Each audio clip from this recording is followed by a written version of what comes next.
శ్రీకాకుళం జిల్లాలో ఉదయం నుంచే పెన్షన్ పంపిణీ చేస్తున్నారు అధికారులు. దీంతో అక్కడ పండగ వాతావరణం నెలకొంది. తమకు పెన్షన్లను పెంచి ఇచ్చిన కూటమి ప్రభుత్వానికి రుణపడి ఉంటామని లబ్ధిదారులు పేర్కొన్నారు.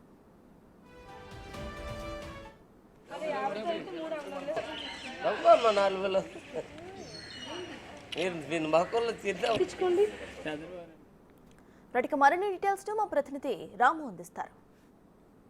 ప్రభుత్వం అధికారులకు వచ్చిన తర్వాత సామాజిక పింఛన్ల పంపిణీ విధానాన్ని పండగ వాతావరణం నిర్వహిస్తుంది. గత నెల మొదటిసారిగా కూడా పింఛన్ విధానాన్ని కొనసాగించింది. మరియు 2 నెలల్లో కూడా ఎక్కడికక్కడ కూడా ఉదయం 5:30 గంటలకే మొత్తం ఎక్కడికక్కడే కూడా ఇంటింటికి వెళ్ళి కూడా ఎవరైతే సచివాలయం ఉద్యోగులతో పాటు అందరూ కూడా ఇంటింటికి వెళ్ళి కూటమి ఎవరైతే ఉన్నారో బీజేపీ, జనసేన, టీడీపీ నాయకులు కలిపి కూడా ఎక్కడికక్కడే కూడా పండగ వాతావరణంలో పింఛన్ విధానాన్ని కొనసాగిస్తున్నారు. ప్రతి ఇంటికి వెళ్ళి కూడా పింఛన్ అక్కడికక్కడ కూడా ఇంటి దగ్గర అందిస్తున్నారు. వృద్ధులు, వికలాంగులు కూడా ఎవరు కూడా ఇల్లు కదలకుండా ఎక్కడికక్కడే కూడా పంపిణీ విధానం సక్రమంగా జరుగుతుంది. మరోవైపు చూస్తే ఈ రోజు కూడా ఉదయం 5 గంటల నుంచే పంపిణీ విధానం అనేది కూడా ప్రారంభమైంది. మొత్తం చూసి చాలా వరకు కూడా ఇప్పటికే కూడా పింఛన్ కూడా ఇప్పుడు చాలా వరకు కూడా 60-70% ఇప్పటికే పూర్తయింది. మనతో పాటు కొంతమంది లబ్ధిదారులు ఉన్నారు పింఛన్ పంపిణీకి సంబంధించి. అమ్మ, ఎలా జరుగుతుంది ఈ నెల కూడా గత నెల? చాలా బాగుంది సార్. మేము ఎక్కడికి వెళ్ళకుండా మా ఇంటి దగ్గరికి వచ్చి ఇస్తున్నందుకు చాలా ధన్యవాదాలు చంద్రబాబు నాయుడు గారికి, పవన్ కళ్యాణ్ గారికి. అన్నీ కొద్దిగా రేట్లు కూడా కొద్దిగా తగ్గించండి. ఆ విధంగా చూడండి, అలాంటి వాళ్ళు బతకాలి కదా. కొద్దిగా అదే కొద్ది సమస్యగా ఉంది. మీకు ఎన్ని గంటలకు వచ్చి ఇచ్చారమ్మా సచివాలయం? 5 గంటలకు ఇచ్చారు సార్. 5కే వచ్చి ఇచ్చారు. ఇంటింటికి వచ్చారు, తలుపు కొట్టేసి ఇచ్చారు.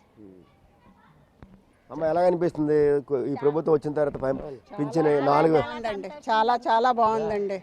అప్పటికి ఇప్పటికి చాలా బాగుంది. అప్పుడు కూడా మాకు బ్యాలెన్స్ 3,000 ఆగస్టు మాకు ఇచ్చారు. 4,000 కిందటి నెల ఇచ్చారు. 7,000 ఇచ్చారు. మొత్తం 7,000 ఇచ్చారు. మాకు చాలా సంతోషంగా, మాకు ఇంకా పండగలాగా ఉంటుంది. మాకు ప్రతి నెల కూడా తలుపు కొట్టి 5ంటికి మాకు తలుపు కొట్టి మేము పడుకొని కూడా లెగడం లేదు. వాళ్ళ కోసం కాసి ఉంటున్నారు చాలా జనం. వాళ్ళు వచ్చి ఇస్తున్నారండి. చాలా బాగుంది. చాలా బాగుందండి. సంతోషం అంటే ఇంకా పట్టలేం, అంత సంతోషంగా ఉంది. ఒకేసారి 1,000 రూపాయలు పెంచారు, 4,000 వస్తుంది. 4,000 ఇస్తున్నారు. ఒకేసారి ఎక్స్ట్రా 1,000 రూపాయలు ఎక్స్ట్రా ఇచ్చేసారు. అప్పుడు 3,000 ఇచ్చారు. చాలా బాగా సంతోషం. ఎప్పుడు ఫస్ట్ వస్తుంది అని ఎదురు చూస్తున్నామండి. చాలా సంతోషం. అన్నీ ఒడ్డెక్కుతున్నాయి. మనకి కన్నవారు కూడా ఒక 500 ఇవ్వరు సంవత్సరంకి, అన్నదమ్ముడు కూడా. అలాంటిది మాకు ఒక అన్నదమ్ముడు, ఒక తండ్రిలాగా మాకు ఆదుకుంటున్నారు. కాబట్టి మాకు చాలా సంతోషం. ప్రతి నెల కూడా సంతోషం. అమ్మ, ఏమనిపిస్తుంది అమ్మ పెన్షన్ మీరు ఎంత వస్తుంది మీ నెల? కిందటి నెల 7,000 ఇచ్చారు సార్. ఇప్పుడు వచ్చి 4,000 5 గంటలకే ఇంటి తలుపు కొట్టి మరీ ఇస్తున్నారు. మాకు చాలా సంతోషంగా ఉంది సార్. ఉంది బాబు. 4,000 నమ్మారా మీరు? చంద్రబాబు 4,000 ఇస్తారంటే నమ్మలేదు సార్, కానీ ఇచ్చారని మాకు ఎంతో సంతోషంగా ఉంది సార్. ఒక్కసారి 1,000 రూపాయలు పెంచారు, అందుకు మాకు చాలా సంతోషంగా ఉంది సార్. ఒక్కసారి అప్పుడు 200 పెంచారు, కానీ ఇప్పుడు ఒక్కసారి చంద్రబాబు నాయుడు మాకు 1,000 రూపాయలు పెంచారు. దానికోసము చాలా సంతోషంగా ఉంది సార్ మాకు. అమ్మ, ఏమనిపిస్తుంది? ఎంత వస్తుంది నీకు? నాకు పండుగ అందరి మాటకేం కానీ నాకు ఆ బాబు వచ్చిన తర్వాత నాకు దివ్యమైన సంతోషం వచ్చేసింది. బిడ్డలు చూడరు, అడిగితే ₹1 ఎవరు. అలాంటిది నాకు కష్టమైన సుఖమైన అతను నాకు బిడ్డ తొలిసూరు బిడ్డలు అట్టోడే నాకు నిజంగానే చంద్రబాబు నాయుడు. మాకు అతను తెలిసిన కాంచి నేను అతనికే గెలలేమని అతనే ఓటే నాది. మా ఆయన నేను నన్నాలు వేసాను. ఇప్పుడు మా పిల్లలు కూడా అతనికే నమ్ముతారు. 4,000 పెన్షన్ ఒకేసారి వస్తుంది. అందులోనే మందులు తెచ్చుకుంటాను. పిల్లలు మనవలు వస్తే కానీ పరికి ఎవరికి అడగకంట సంతోషంగా చాలా బాగుంది బాబు. అతను వచ్చారు నాకు పండగ. నేను బాబాకు కూడా నేను అభిషేకం చేశాను అతను రావాలని. నాకు సంతోషం అతను మట్టికి వచ్చినందుకు. బాబు చాలా మంచి వ్యక్తి, నాకు తెలిసిన.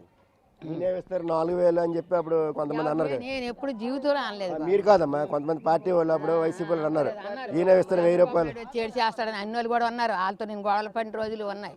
కానీ అతను వస్తాడని నాకు నమ్మకం. బాబాని నమ్ముకున్నాను. అతను నా నమ్మకం. నాకు బాబా వల్లే నాకు అతను వస్తాడని పూర్తిగా నమ్మకం. నాకు వచ్చాడు, సంతోషం అయిపోయింది. నాకు చాలా సంతోషం. ఆ బాబా దయ వల్ల అతను వచ్చారు. అతని పేరు నిలబడ్డది, నాకు అదే చాలు. అతను ఎప్పుడు హెల్ప్ చేసిన అతనే, కానీ ఎప్పుడైనా అతనికి ఎవరు కించపోయేసి అతను కాదు కదా.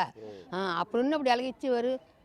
పండగలకి పబ్బాలకి అన్ని ఇచ్చేవారు, అక్కజల్లికి ఆనుకలు ఇచ్చాడు. ఇప్పుడు ఎవరు ఇచ్చారు రేటు ఎప్పుడు కానీ ఇతను వచ్చిందే తాగలేని రేట్లు పెరిగిపోయి ఎవరు సంతోషిస్తున్నారు? పేదవారు అది బతకగలరు బాబు, ఒకళ్ళ తల మీద వచ్చింది కష్టం, చాలా కష్టం. ఇతను వచ్చారు కానీ అన్నీ దిగుతాయని కొంచెం ఆశపడుతున్నారు అంతే ప్రపంచం. మొత్తం మరికొంతమంది ఇక్కడ లబ్ధిదారులు ఉన్నారు, వాళ్ళు కూడా అడిగి తెలుసుకుందాం. ఎలా ఉందా? ఎన్ని గంటలకు ఇచ్చారు పెన్షన్? 5 గంటలకు ఇచ్చారు. ఈయన వచ్చిన తర్వాత 4,000 ఇస్తున్నారు. సుఖంగా ఉన్నాము.